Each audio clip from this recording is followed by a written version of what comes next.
ఓం విఘ్నేశ్వరాయ నమః. మహాభారతము అరణ్య పర్వము సుగ్రీవుడు సీతాన్వేషణకు కపులను పంపించటము.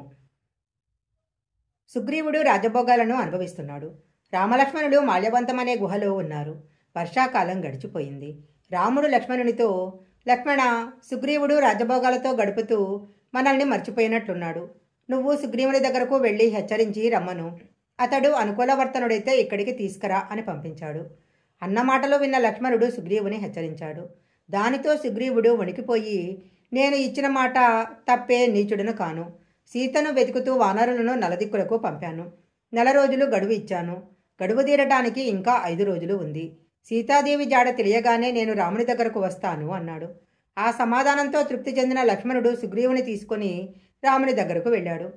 సుగ్రీవుడు తాను చేసిన ఏర్పాట్లు రామునికి చెప్పాడు. దాంతో రాముడు తృప్తి చెందాడు. కొన్ని రోజులకు అన్ని దిక్కుల నుంచి కోతులు వచ్చి సీతమ్మ జాడ దొరకలేదని చెప్పారు.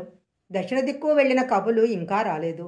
కొంతమంది వానరాలు సుగ్రీవుని దగ్గరకు వెళ్ళి, మహారాజా, తమరు అత్యంత ప్రియంగా పెంచుకుంటున్న మధువనంలో అంగదుడు, హనుమంతుడు మొదలైన వారు ఇష్టం వచ్చినట్టు విహరిస్తూ ఫలాలు తింటున్నారు. వనరక్షకులకైన మేము వారిని వారించగా మమ్మల్ని కొట్టారు అని చెప్పారు. సుగ్రీవుడు దక్షిణ దిక్కుగా వెళ్లిన అంగదుడు, హనుమంతుడు మొదలైన వారు సీతను చూసి ఉంటారు. అందుకే వారు ఆనందోత్సవాలను ప్రదర్శించి ఉంటారు అని అనుకున్నాడు. దక్షిణ దిక్కుగా వెళ్లిన వానరులంతా వచ్చారు. అప్పుడు హనుమంతుడు సుగ్రీవుని, రాముని చూసి, నేను సీతను చూశాను. దక్షిణ దిశగా వెళ్లి అశోకవనంలో రావణుడి కట్టుబాటులో ఉన్న సీతాదేవిని నేను చూశాను. మేము సీతను వెతుకుతూ వెళుతుండగా మాకు ఒక పెద్ద సొరంగం కనిపించింది. ఆ సొరంగంలో ప్రవేశించి కొన్నాళ్లకు ఒక నగరం చేరుకున్నాము. అక్కడ మాకు ఒక తాపసి కనపడి మమ్మల్ని ఆదరించింది. తరువాత మలయ పర్వతం చేరుకున్నాము. అక్కడ ఒక పెద్ద సముద్రము. ఆ సముద్రం దాటటానికి ఎవరికీ శక్యం కాలేదు. సీతను వెతకకుండా వెనుకకు మరడటం కంటే చావడం మేలు అని అనుకున్నాము. అప్పుడు అక్కడ మాకు ఒక పక్షిరాజు కనిపించాడు.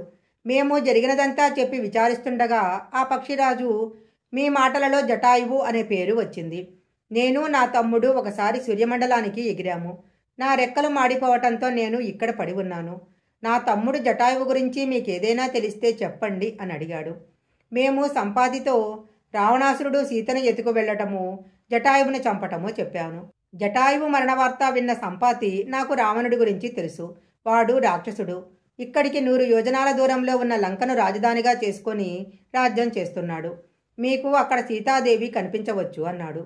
మాలో ఎవరికీ సముద్రాన్ని దాటే శక్తి లేదు. నా తండ్రి వాయుదేవుని వలన నాకు సముద్రాన్ని దాటే శక్తి కలిగింది.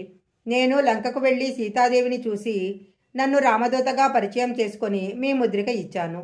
ఆమెకు మీ క్షేమం చెప్పాను. ముందు ఆమె నన్ను నమ్మలేదు. రావణాసురుడే కామరూపియే వచ్చాడు అనుకుంది. నేను ఆమెకు విశ్వాసం కలిగించిన తర్వాత నన్ను నమ్మింది. తన ఆనవాలుగా ఈ శిరోభూషణం మీకు ఇచ్చింది. సుగ్రీవుని సహాయంగా తీసుకొని అతి త్వరలో తనను తీసుకుపోమ్మని మీకు చెప్పమని చెప్పింది. ఆమెకు నేను ధైర్యవచనాలు చెప్పి వచ్చాను. ఆమె నాకు చిత్రకూటంపై జరిగిన కాకాసురుని వృత్తాంతం చెప్పింది అని హనుమంతుడు రామునికి శిరోభూషణం అందించాడు. రాముడు ఆ శిరోభూషణాన్ని గుండెలకు హత్తుకున్నాడు.